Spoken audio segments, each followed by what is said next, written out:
Hello guys, good evening. Dito na tayo ngayon sa bahay. Kamusta na kayo guys? Naghapunan na ba kayo? Ako nakapaghapunan na dahil kararating ko lang din galing na trabaho. So ito guys, may papakita ako sa inyong isang halaman ano. Ito daw ay welcome June yung pangalan. So ito guys, pinutulan namin tong sanga. Sanga lang ito. Tapos nung unang ano namin, nilagay lang namin dito sa baso-baso na plastic, tapos konting tubig lang. So ayan siya guys, nagkakaroon na siya ng ugat, and then yung katawan niya nagkakaroon na ng sanga-sanga. Ayan na guys, ayan.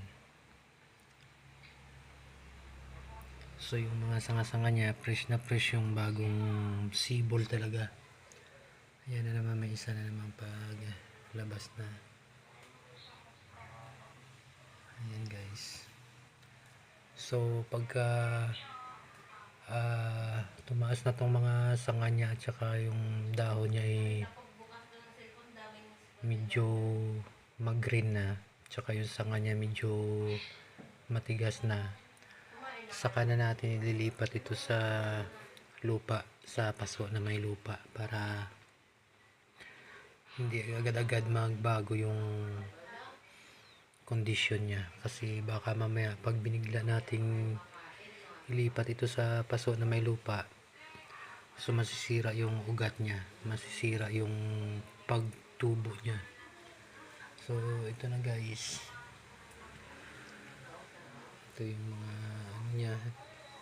Hanggang dito sa baba mayroon isang tumutubo na. So pagka lumaki na tong mga sanga-sanga niya na tumubo, so saka na natin ililipat ito sa paso na may lupa. So ayun guys, welcome June ito guys, welcome June na halaman. So titignan natin pagka nailipat na natin kung ano yung mangyayari. Update ko na lang kayo guys. Magandang gabi at maraming salamat. Sana mag-enjoy po kayo. God bless po.